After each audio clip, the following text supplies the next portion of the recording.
dunia dan seisinya ini bagi Allah tak sama nilainya dengan sebelah sayap lalat. Barang siapa yang beramal untuk akhiratnya, Allah akan cukupkan baginya urusan dunianya. Sayati zamanun 'alan nasi as-sabiru fihim qalqabit al-jamarah. Akan ada satu masa di akhir zaman yang berpegang teguh dengan agamanya seperti orang yang sedang memegang bara api.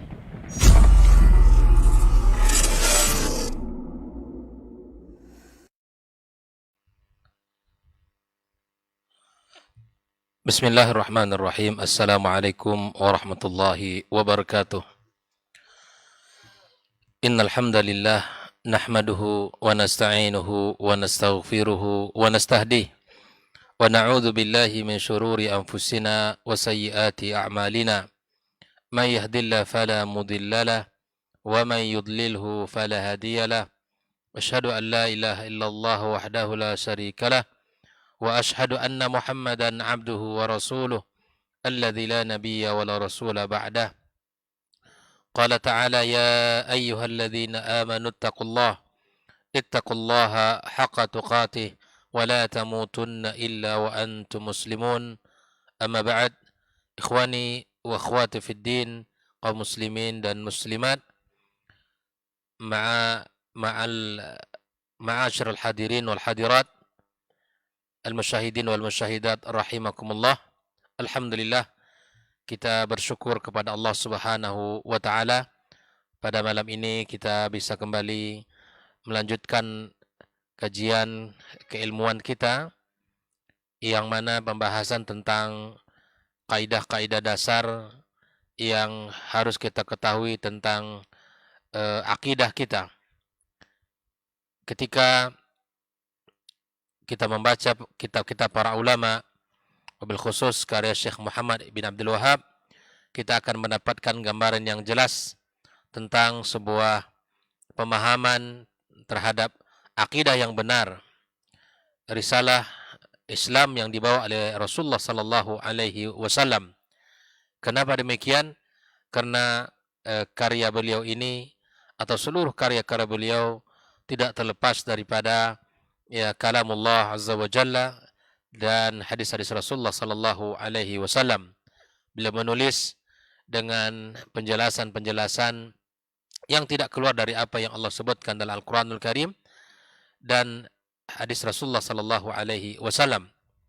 Nah, ketika kita belajar tentang risalah-risalah yang ditulis oleh beliau, kita akan tergambar bagaimana di dalam memahami akidah Islam, syariat yang mulia yang dibawa Rasulullah sallallahu alaihi wasallam, wabil khusus tentang akidah kita agar kita menjadi orang-orang yang benar dan lurus dari sisi akidahnya. Kemudian ikhwafillah rahimakumullah, kita mengucapkan salat dan salam untuk Nabi besar Muhammad sallallahu alaihi wasallam. Mudah-mudahan kita semua mendapatkan syafaat dari baginda kita alaihi salatu wassalam pada hari kiamat kelak, dan kita dikumpulkan bersamanya dan bersama para as-syuhada, para as-salihin dan orang-orang yang saleh lainnya. Ikhwafillah rahimakumullah, malam ini kita melanjutkan pembahasan tentang al-qawaidul arba', itu 4 kaidah dasar dalam memahami akidah, yang ini merupakan kelanjutan daripada al-usul ats-tsalatsah, 3 dasar utama yang harus kita kenali di dalam agama kita, yaitu ma'rifatul abdi rabbah, seseorang hamba mengetahui tentang Rabbnya. Kemudian ma'rifatul abdi dinah, seseorang mengetahui agamanya. Wa ma'rifatul abdi rasulah, dan seorang hamba harus mengenali siapa itu rasulnya. Nah, setelah kita memahami misalnya 3 dasar pokok di dalam Islam, maka kita harus memagar pemahaman kita, tauhid kita, dengan memahami kaidah yang 4 ini. Mudah-mudahan Allah Subhanahu wa taala berikan kemudahan kepada kita untuk selalu belajar dari kitab-kitab para ulama Karena di antara kelebihan ketika kita belajar dari kitab-kitab mereka akan memiliki pemahaman yang utuh di dalam akidahnya, di dalam agamanya, sehingga dia tidak mencampur adukkan antara Islam yang dibawa oleh Rasulullah sallallahu alaihi wasallam dengan akidah yang mulia dengan kemusyrikan dan agama-agama musyrikin yang penuh dengan sesuatu yang dibenci oleh Allah Subhanahu wa taala. Saya sedikit ingin mengulas dari apa yang beliau tulis oleh Syekh Muhammad Abdul Wahab pada muqaddimah yang terakhir, sekilas saja. Setelah itu kita akan masuk pada kaidah yang pertama. Qala al-musannifu rahimahullah taala, ini pada halaman 13, ya. Fa idza arafta anna Allah khalaqaka li'ibadati, apabila engkau telah mengenali anna Allah, sesungguhnya Allah khalaqaka li'ibadati, menciptakan engkau untuk beribadah kepadanya. Maka Syekh Muhammad Ibn Abdul Wahab mengatakan fa'alam, maka ketahuilah oleh engkau annal ibadata la tusamma ibadatan illa ma'at tauhidi, sesungguhnya satu ibadah itu tidaklah disebut ibadah kepada Allah kecuali disertai dengan tauhid yang benar kepadanya. Nah, ini adalah satu hal yang harus kita pahami bersama. Ibadah kepada Allah berupa puasa, berupa salat, berupa haji, zakat dan lain sebagainya, ini tidak boleh kita ikutkan dengan kesyirikan kepada Allah Azza wa Jal. Ataupun misalnya seperti doa, seperti nazar, seperti penyembelihan, maka tidak boleh ibadah-ibadah ini kita sertai dengan kesyirikan kepada Allah Subhanahu wa taala. Maka ibadah yang kita lakukan itu tidak akan dinamakan dengan ibadah atau tidak akan sah ibadah kita kecuali dengan tauhid yang benar. Hal ini tentu berdasarkan firman Allah Subhanahu wa taala, la in asyrakta la yahbatanna amaluk. Jika engkau melakukan kesyirikan kepada Allah, maka berguguran seluruh amal kebaikan kamu yang kamu lakukan kepada Allah Subhanahu wa taala. Nah, Syekh Muhammad bin Abdul Wahab menyebutkan satu logika, satu pandangan dengan mengatakan kama anna salata la tusamma salatan illa ma'at taharah. Sebagaimana salat, sesungguhnya salat tidak diterima oleh Allah atau tidak dinamakan dengan salat kecuali disertai dengan at-taharah. Ini jelas bahwa ibadah yang kita lakukan, maghrib yang barusan kita lakukan misalnya, tidak boleh dan tidak akan diterima Allah kecuali dengan bersuci. Apabila kita melaksanakan salat tidak bersuci, maka apa yang dikatakan oleh Syekh Muhammad Abdul Wahab tidak akan sah ibadah salat kita. Lalu kemudian beliau mengatakan fa idza dakhala syirku fil ibadati fasadat. Apabila kesyirikan itu masuk kepada dalam ibadah, di dalam ketaatan kita kepada Allah, maka dia akan rusak. Dia akan rusak. Sebuah gambaran yang sangat jelas, ikhwah fillah. Apabila ibadah-ibadah itu dicampuri oleh virus kesyirikan, maka ibadah itu akan rusak di sisi Allah Subhanahu wa taala. Kal hadathi idza dakhala fit tahara. Seperti hadas misalnya, di saat kita bersuci, ketika kita sudah berwudu, kemudian kita misalnya buang angin dan lain sebagainya, maka tahara kita tidak sah, tahara kita batal. Nah, inilah yang harus kita pahami bahwa ikhwah fillah, di dalam berakidah kepada Allah Azza wa Jalla, ibadah yang kita lakukan, ketaatan yang kita kerjakan kepadanya, maka itu harus disertai dengan tauhid yang benar kepada Allah Subhanahu wa taala. Kalau tidak, maka ibadah itu akan tertolak dan berguguran di sisi Allah Subhanahu wa taala. Sebagaimana salat yang kita kerjakan 5 kali sehari semalam tidak akan diterima oleh Allah Tabaraka wa taala kecuali dengan taharah. Ikhwah fillah, lalu kemudian di akhir muqaddimah ini beliau mengatakan fa idza arafta, apabila engkau telah mengetahui anna syirka idza khalata al-ibadata afsadaha wa ahbata al-amala, apabila engkau sudah mengetahui bahwa sesungguhnya kesyirikan itu jika bercampur dengan ibadah, maka kesyirikan itu akan merusaknya. Merusak sebagaimana sebuah makanan yang dirusak oleh sesuatu yang bisa membuatnya tidak enak lagi. Ya. Wa habatal amala, ibadahnya rusak, kemudian amalan itu gugur oleh Allah Subhanahu wa taala. Wasara, kata beliau, sahibuhu minal khalidina finnar, maka pelakunya itu termasuk orang-orang yang kekal dalam neraka. Ya. Ikhwafillah, ya tentunya kesyirikan, jika dia tidak bertaubat kepada Allah, maka dia akan menjadi orang-orang yang telah disebutkan Allah Tabaraka wa Ta'ala, yang tidak diampunkan dosanya.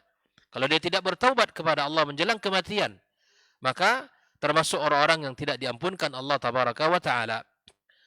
Nah, kemudian Syekh Muhammad Ibn Abdul Wahab mengatakan, arafta anna ahamma ma'alaika ma'rifatu dhalik. Maka ikhwafillah, yang paling terpenting bagi kamu adalah mengenali hal tersebut. Jadi jangan sampai ya ibadah kita ini dikotori, ya dicampuri dengan kesyirikan-kesyirikan. Ya, bersihkan dia semuanya. Bersihkan dari segala bentuk ya ranjau-ranjau kesyirikan dan virus-virus kesyirikan yang akan merusak amalan kita dan akan menggugurkan segala bentuk ibadah kita di sisi Allah Subhanahu wa taala. Inilah hal yang sangat utama yang harus diketahui oleh seorang mukmin. Ya, tidak hanya sekedar mengenali bagaimana cara mencari rezeki, bekerja, mencari uang, ya sehingga mendapatkan penghasilan yang banyak. Tidak hanya pintar dalam urusan dunia, tapi dia harus berusaha untuk mengenali dinnya, mengenali agamanya, mengenali Allah Subhanahu wa taala dengan sebenar-benarnya. Ya, sehingga dia menjadi orang-orang yang hamba Allah Azza wa Jalla yang tunduk dan patuh dengan tauhid yang benar kepadanya. Lalu Syekh Muhammad Ibn Abdul Wahab mengatakan, la'allallaha yukhallisaka min hadhihi syabakah. Ya, semoga Allah Subhanahu wa taala bila mendoakan kita dan mendoakan siapapun yang membaca kitab ini, ya, Allah Subhanahu wa taala, ya semoga Allah melepaskan kamu, mengeluarkan kamu dari ranjau ini, dari jaring kesyirikan ini. Ya. Wa hiya syirku billahi, ya, yaitu kesyirikan kepada Allah Subhanahu wa taala. Kita didoakan oleh beliau agar kita diberikan Allah Subhanahu wa taala keselamatan dari ranjau kesyirikan, dari virus yang akan menggugurkan segala bentuk amal-amal kita di sisi Allah Subhanahu wa taala. Ya, wa hiya syirku billah, yaitu kesyirikan kepada Allah Tabaraka wa taala. Alladzi qala Allah taala fi, ya yang telah Allah katakan, ya innallaha la yaghfiru ay yushraka bihi wa yaghfiru ma duna dzalika liman yasha. Sesungguhnya Allah tidak mengampunkan ya orang-orang yang melakukan kesyirikan kepadanya dan mengampunkan dosa selain itu bagi orang-orang yang ia kehendaki. An-Nisa ayat 48. Lalu beliau mengatakan, wa dzalika bima'rifati arba'i qawaida dzakaraha Allah taala fi kitabih. Beliau mengatakan dengan cara apa? Agar bisa terlepas dari kesyirikan, kita harus mengenali 4 kaidah yang telah Allah sebutkan di dalam Al-Quranul Karim. Mari kita lihat kaidah yang pertama, ikhwafillah. Nah, sekarang kita akan memasuki 4 kaidah yang menjadi dasar utama ya kita berpijak di dalam mengawal tauhid kita, agar kita tidak terjerumus kepada hamba-hamba Allah yang masuk melakukan kesyirikan, ya, yang masuk melakukan amalan-amalan yang bisa menggugurkan ya seluruh kebaikan kita di sisi Allah Subhanahu wa taala. Inilah yang harus kita pahami bersama. Lihat halaman yang ke-18. Qala al-musannifu rahimahullahu taala, ya berkata al-musannif Syekh Muhammad Ibn Abdul Wahab, semoga Allah taala merahmati beliau, al-qaidatul ula, ya, kaidah yang pertama, ya. Apa kaidah yang pertama? An ta'lama, hendaknya engkau mengetahui, ya, annal kuffar alladzina qatalahum Rasulullah sallallahu alaihi wasallam, sesungguhnya orang-orang kafir yang diperangi oleh Rasulullah sallallahu alaihi wasallam, muqirruna bi anna Allah taala huwal khaliqul mudabbir, mereka sesungguhnya ya menetapkan bahwa Allah Subhanahu wa taala dialah pencipta, al-khaliq yang maha mencipta, al-mudabbir dan yang mengurusi segala urusan, ya.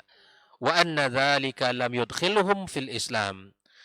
Ya, pernyataan mereka itu bahwa Allah Subhanahu wa taala adalah pencipta, adalah yang mengurusi alam semesta, adalah yang memberi rezeki, adalah yang menghidupkan dan mematikan, ya, pernyataan mereka itu ikhwafillah, ya, tidak menjadikan mereka masuk menjadi seorang muslim. Ya. Apa dalilnya? Syekh Muhammad Ibn Abdul Wahab menyebutkan wad dalilu qauluhu ta'ala. Adapun dalilnya adalah firman Allah tabaraka wa ta'ala, qul, katakan, may yarzuqukum minas sama'i wal ardi. Siapakah zat yang memberikan rezeki kalian dari langit dan bumi? Ya. Kemudian Allah Subhanahu wa taala mengatakan, amma yamliku sam'a wal absar. Siapa pula yang menguasai, yang menciptakan, yang memiliki pendengaran, yang memiliki, ya, penglihatan. Kemudian Allah Subhanahu wa taala mengatakan, wa may yukhrijul hayya minal maiti wa yukhrijul maita minal hayy. Dan siapa pula yang mengeluarkan yang hidup dari yang mati, dan dari yang mati dari yang hidup. Lalu Allah katakan, wa may yudabbirul amr, dan siapa pula yang mengurus seluruh urusan. Lihat jawaban mereka ikhwafillah. Jawaban orang-orang musyrikin di dalam ayat ini, fasayaquluna Allah. Mereka berkata adalah Allah. Ya. Ada beberapa pertanyaan yang Allah sampaikan. Siapa yang memberikan kalian rezeki dari langit dan bumi? Dan siapa pula yang menguasai penglihatan dan pendengaran? Dan siapa pula yang mengeluarkan yang hidup dari yang mati, atau yang mati dari yang hidup? Atau siapa pula yang mengurus seluruh urusan? Lihat sekali lagi jawaban mereka. Mereka mengatakan adalah Allah tabaraka wa ta'ala. Lalu Allah katakan, faqul afala tattaqun. Ya, apakah kalian tidak bertakwa kepada Allah Subhanahu wa taala? Kenapa kalian mensyirikkannya? Setelah Allah berikan rezeki kepada kalian, ya, dari langit dan bumi, yang telah memberikan pendengaran dan penglihatan kepada kalian, yang telah menghidupkan dan mematikan, dan yang telah mengurusi segala urusan kalian. Tidakkah kalian bertakwa kepadanya, kepada zat yang maha segala-galanya? Nah, ini ikhwafillah rahimakumullah. Lihat di sini ada beberapa poin, ya. Dari kaidah yang pertama ini, saya ingin mengeluarkan beberapa faedah, ya, dari kaidah yang pertama ini. Yang pertama ikhwafillah rahimakumullah, bahwa anal iqrara bi tauhidir rububiyyah la yakfi. Ini yang pertama. Bahwa kita menetapkan tauhid rububiyah saja itu tidak cukup dalam keimanan kita kepada Allah Subhanahu wa taala. Mereka orang-orang musyrikin adalah meyakini ketika ditanya siapa pencipta langit dan bumi, siapa yang memberi rezeki adalah Allah. Tetapi subhanallah, kalaulah seandainya mereka, ya, ketika ditanya mengatakan mereka adalah Allah, menjadikan mereka muslim, maka tidak perlu mereka ini diperangi oleh Rasulullah SAW, dan tidak perlu mereka membenci Nabi kita Sallallahu Alaihi Wasallam. Maka ketika kita meyakini bahwa Allah pencipta langit dan bumi, maka mestinya kita menyerahkan seluruh ibadah kita kepada Allah Subhanahu wa taala. Ini faedah yang pertama, ya, bahwa al-iqraru bi tauhidir rububiyyah la yakfi. Meyakini atau menetapkan tauhid rububiyah tidak cukup di dalam keimanan kita kepada Allah Subhanahu wa taala. Nanti tidak ada bedanya antara musyrikin yang ada pada zaman Nabi kita sallallahu alaihi wasallam, ya, dengan orang-orang hari ini, ya. Nah, ini yang pertama, ya. Yang kedua ikhwafillah rahimakumullah, di antara faedahnya adalah bahwa meluruskan makna tauhid, bahwa yang mengatakan makna la ilaha illallah, tiada ilah, ya, tiada ilah yang mencipta selain Allah, tiada ilah yang memberi rezeki selain Allah, tiada ilah yang menghidupkan selain Allah, tiada ilah yang mematikan selain Allah, maka ini sama saja seperti mereka yang meyakini di zaman Nabi kita SAW.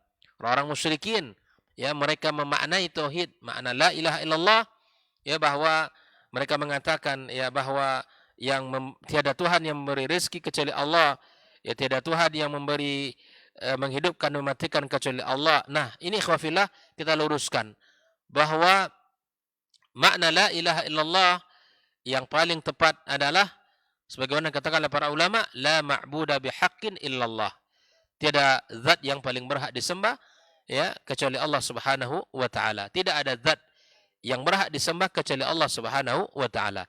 Maka ikhwafillah, makna la ilaha illallah ini adalah kita menetapkan tiada ilah yang berhak disembah melainkan Allah Subhanahu wa taala. Di dalam mengucapkan la ilaha illallah ada an-nafi dan ada al-itsbat.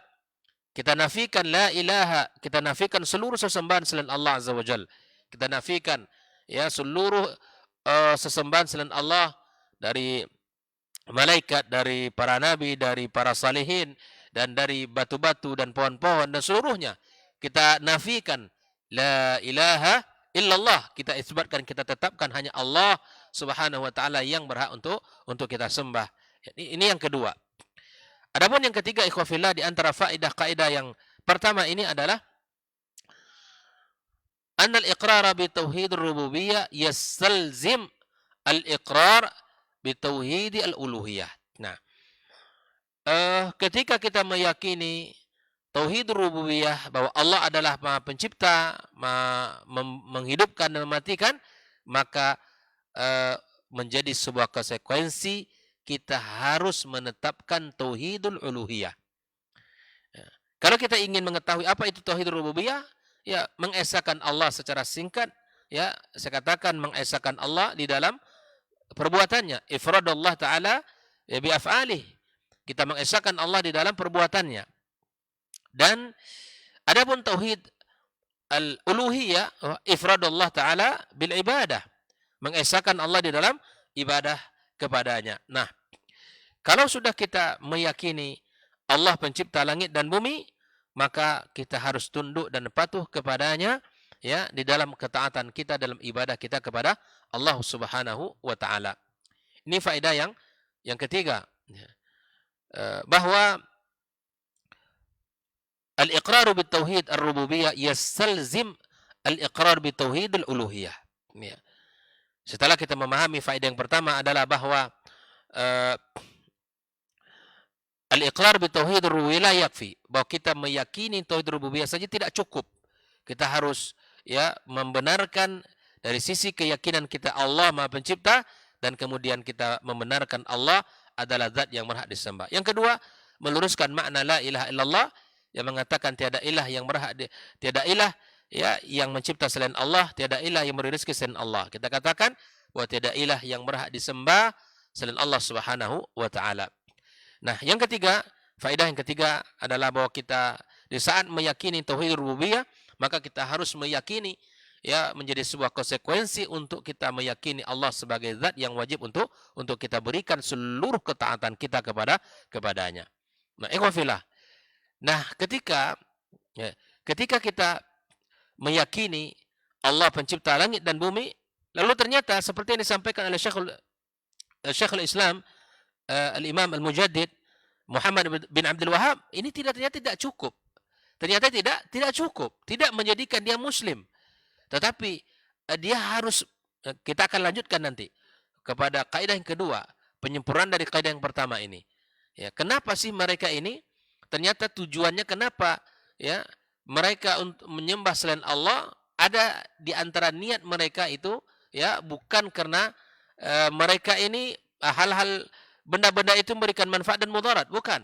Tetapi ternyata ikhwafillah akan kita dapatkan keterangan pada kaidah kedua nanti. Kenapa mereka tidak menyembah Allah Subhanahu wa taala, tetapi kelanjutan dari kaidah yang pertama ini ada pada kaidah yang kedua. Nah, ikhwafillah, setelah kita memahami tiga faedah ini, maka kita masuk faedah yang keempat adalah bahwa tauhid itu terbagi kepada tiga bagian. Yang pertama tauhid rububiyah yang sudah kita jelaskan bahwa adalah mengesahkan Allah di dalam penciptaannya, dan yang kedua adalah tauhid uluhiyah, kita mengesahkan Allah Subhanahu wa taala di dalam ibadah kita kepadanya, dan kemudian yang ketiga adalah tauhidul asma dan sifat, mengesahkan Allah dalam nama-nama dan sifat-sifatnya. Bahwa sebagaimana nama-nama dan sifatnya telah dijelaskan Allah di dalam Al-Qur'anul Karim. Maka setelah Allah jelaskan Dan Nabi SAW jelaskan, kita tetapkan ya bahwa Allah Subhanahu wa taala punya nama dan punya sifat yang wajib untuk kita imani bersama. Nah, ikhwan fillah rahimakumullah. Di sinilah ketika Allah Subhanahu wa taala menyebutkan salah satu dalilnya di sini dinukilkan oleh Syekh Muhammad Ibn Wahab dalam surat Yunus ya, ayat 31, menggambarkan betapa mereka sangat meyakini Allah Subhanahu wa taala sebagai ya yang mengatur segala urusan, yang memberikan rezeki dan yang menghidupkan dan mematikan adalah Allah Subhanahu wa taala. Maka Allah katakan afala tattaqun ay faqul lahum iqamatan al-hujjah alaihim afala tattaquna rabbakum fatukhlisuna lahul ibadah. Tidakkah kalian bertakwa kepada Allah ya kemudian kalian ikhlaskan ibadah kepadanya. Ikhwan fillah rahimakumullah. Nah, inilah kaidah yang pertama secara singkat ya. Al-qaidatul ula bahwa orang-orang musyrikin yang diperangi oleh Rasulullah sallallahu alaihi wasallam, mereka meyakini tauhidur rububiyah, di mana ya mereka meyakini Allah pencipta langit dan bumi. Allah ya menghidupkan dan mematikan. Allah yang memberi rezeki, Allah yang mengatur segala urusan. Nah, tetapi itu semua ikhwah fillah tidak menjadikan mereka menjadi seorang muslim.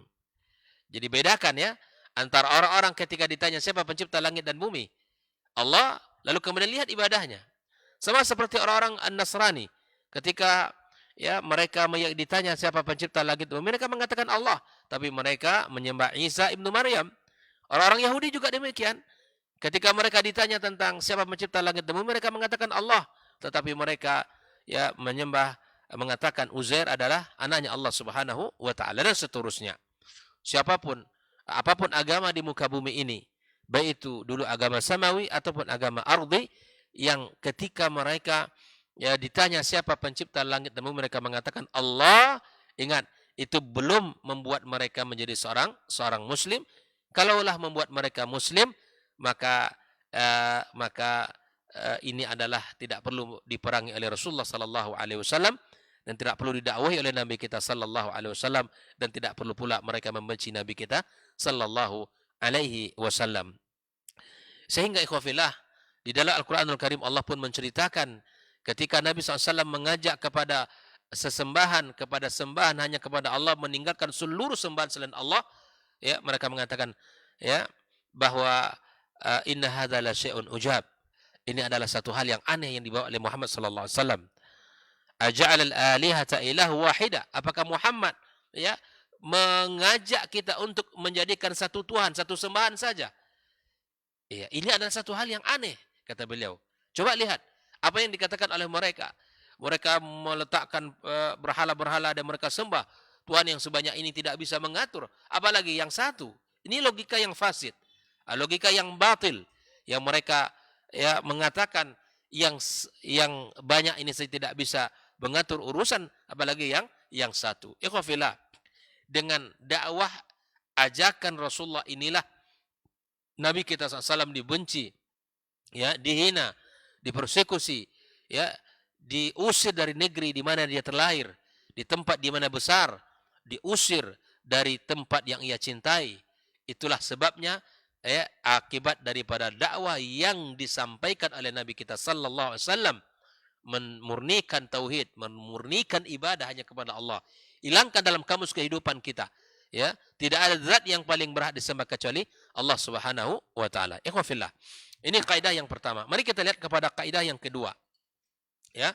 Kaidah yang kedua, qala al-musannifu rahimahullahu taala, al-qaidatu tsaniyatu. Kaidah yang kedua. Ya. Annahum yaqulun, ya, mereka mengatakan, siapa orang-orang musyrikin? Ma da'awnahum wa tawajjahna ilaihim illa li talabil qurbati wasyafa'ah. Lihat, ikhwafillah, mereka di kaidah yang pertama mengatakan, mengikrarkan, menetapkan Allah pencipta langit dan bumi, tetapi mereka tidak memberikan ibadah mereka kepada Allah Azza wa Jalla. Dan garis bawahi, keyakinan mereka bahwa Allah pencipta langit dan bumi, Allah yang memberi hidupkan dan mematikan, Allah yang memberikan rezeki, tidak menjadikan mereka muslim. Tidak menjadikan mereka muslim. Nah, kenapa? Ya, kenapa tidak menjadikan mereka muslim? Nah, ini dia. Annahum yaqulun. Mereka mengatakan, ma da'unahum wa tawajjahna ilaihim.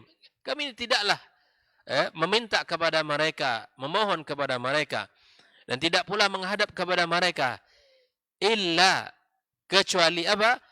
Li talabil qurbah was syafa'ah. Ini. Jadi mereka mengetahui sesungguhnya ikhwafillah bahwa benda berhala semua itu la tadurruhum ya wala tanfa, la tadurru wala tanfa. Tetapi kemudian apa yang membuat mereka melakukan itu?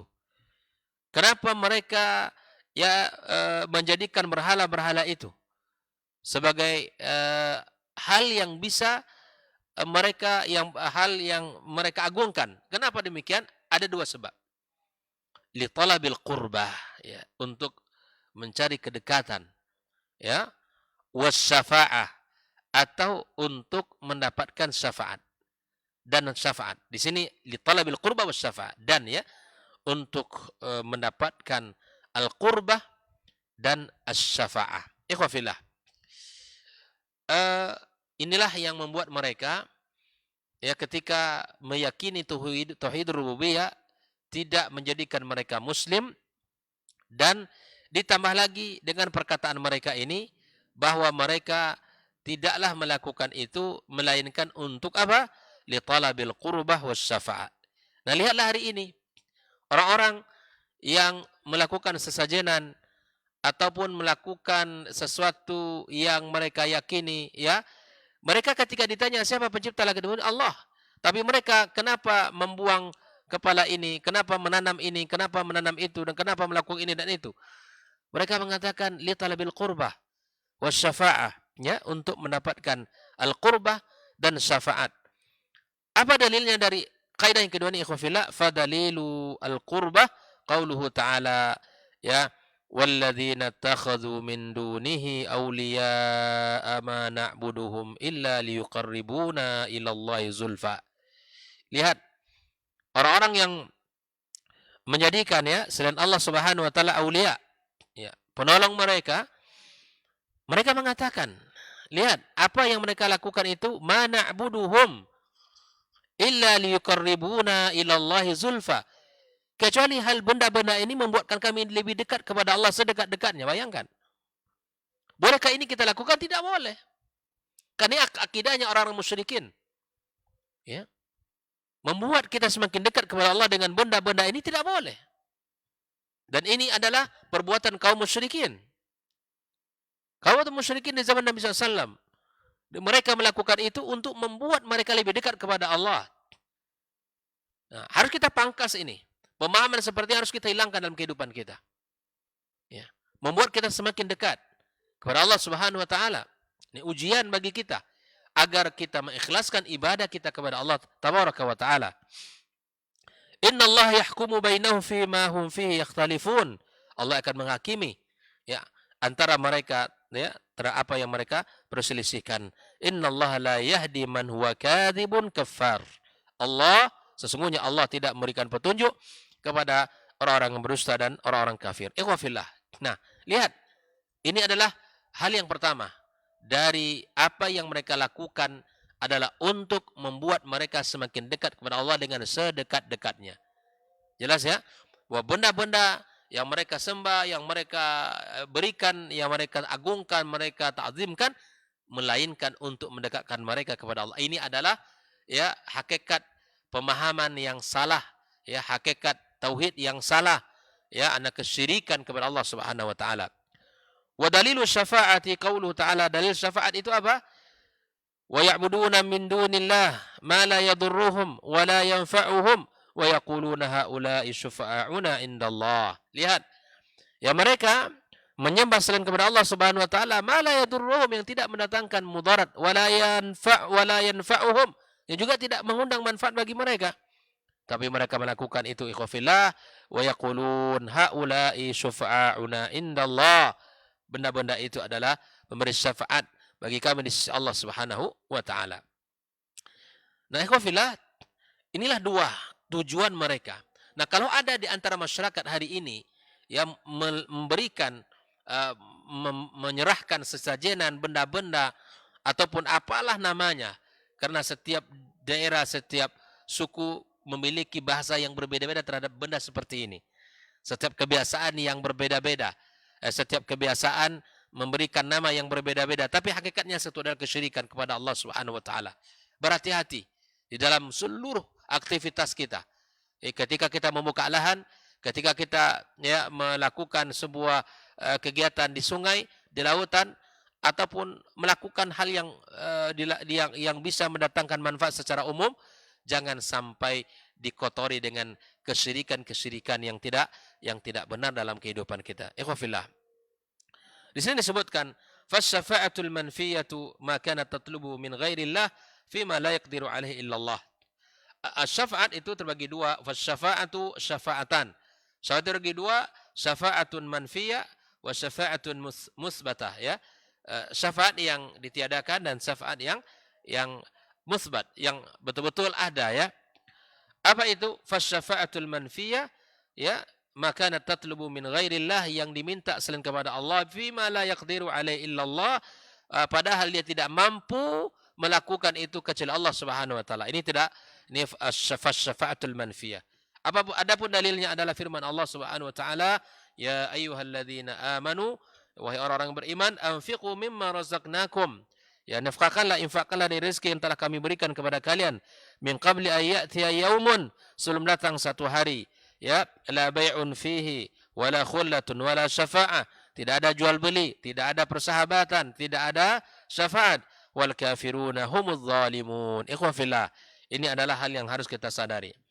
Wasyafa'atul musbatah hiya allati tutlabu min Allah. Syafaat yang al-musbat adalah yang diminta ya daripada Allah.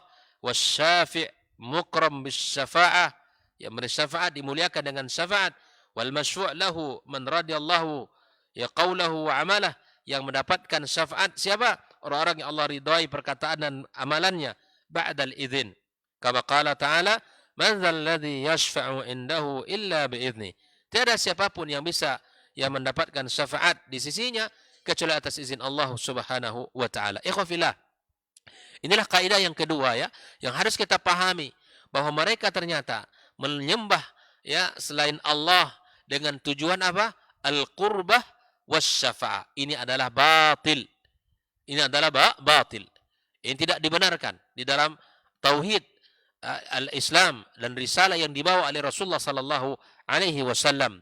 Allah telah jelaskan langsung dalam surat Az-Zumar ini, ya. Allah jelaskan langsung di dalam surat Az-Zumar ini agar kita bisa memahami, ikhwafillah, ya, apa yang kita lakukan ini tidak termasuk kepada kesyirikan yang membatalkan akidah kita dan amalan-amalan kita kepada Allah Subhanahu wa taala. Jauhkan dari kehidupan kita, ya, sesuatu yang kita jadikan dengan tujuan al-qurbah wasyafa'ah. Jauhkan. Ya, jauhkan itu semua, ya, sehingga ujian berat bagi seseorang di dalam keimanan ini ya bisa selamat. Ya, ketika seseorang memahami tauhid yang benar, kemudian ditundukkan ya ibadahnya hanya kepada Allah, ini adalah sebuah nikmat. Ya, betapa indahnya ya Islam, betapa nikmatnya hidayah, betapa nikmatnya sunnah Nabi SAW. Kita bisa mengenali hak dan kita mengenali yang batil. Kita kenali hak untuk kita kerjakan. Kita kenali yang batil untuk kita tinggalkan. Kita kenali tauhid untuk kita jadikan pegangan. Dan kita kenali syirik untuk kita jauhkan dalam kamus kehidupan kita. Ikhwafillah. Maka kaidah yang kedua ini adalah penyempurnaan daripada kaidah yang pertama tadi. Bahwa keyakinan mereka dengan tauhid ar-rububiyah tidak menjadikan mereka menjadi seorang muslim di hadapan Allah Subhanahu wa taala. Makanya kita sampaikan tadi 4 faedah dari kaidah yang pertama itu. Kemudian di kaidah yang kedua ini Allah menggambarkan ya dari perkataan Syekh Muhammad bin Abdul Wahab ini menggambarkan mereka ternyata melakukan ya penyembahan, melakukan sesuatu yang mereka agungkan kepada benda-benda itu tidak lain tidak bukan melainkan al-qurbah wasyafa'ah. Ini adalah sesuatu yang harus kita hilangkan dari kamus kehidupan kita, dari agama kita, dari tauhid kita, ya. Jangan sampai ya akidah kita ini tergadai dengan kesyirikan. Jangan sampai akidah kita ini tercampuri dengan kesyirikan yang dibenci oleh Allah Subhanahu wa taala. Ikhwan fillah rahimakumullah. Inilah dua kaidah yang sudah kita pahami bersama, insyaallah. Mudah-mudahan bisa kita pegang dan bisa kita amalkan, bisa kita jadikan sebagai pagar dari tauhid kita. Jangan sampai kita ini terjerumus kepadanya, dan kenalilah Allah Azza wa Jalla dengan baik dan agama Allah Subhanahu wa taala yang benar, ya, sehingga nanti ketika kita ditanya oleh Allah Subhanahu wa taala, "Man rabbuka?" Ya, siapa Rabbmu? Kita katakan Allah. "Wa ma dinuka?" Dan apa agamamu? Adalah al-Islam. "Wa ma rasuluk?" Wa man rasuluk? Siapa rasulmu? Adalah Rasulullah sallallahu alaihi wasallam. Ya fillah rahimakumullah, inilah kajian kita malam ini. Insyaallah kita akan lanjutkan kaidah yang ketiga dan keempat. Ya, ini juga merupakan pemagar daripada tauhid kita, insyaallah. Dan mudah-mudahan Allah berikan keberkahan dalam segala apa yang kita pelajari dan dari segala hal yang kita pahami. Allah berikan kekuatan untuk mengamalkan ilmu ini, dan Allah berikan semangat untuk senantiasa istiqamah di atas jalan syariat yang mulia ini. Wassallallahu ala nabiyyina Muhammadin sallam. Wa subhanakallahumma bihamdika asyhadu an la ilaha illa anta astaghfiruka wa atubu ilaik. Wassalamualaikum warahmatullahi wabarakatuh.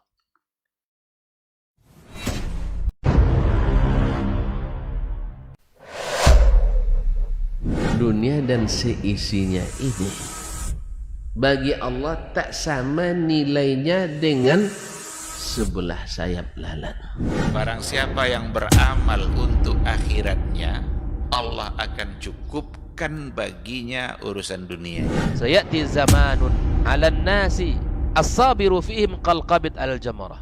Akan ada satu masa di akhir zaman yang berpegang teguh dengan agamanya seperti orang yang sedang memegang bara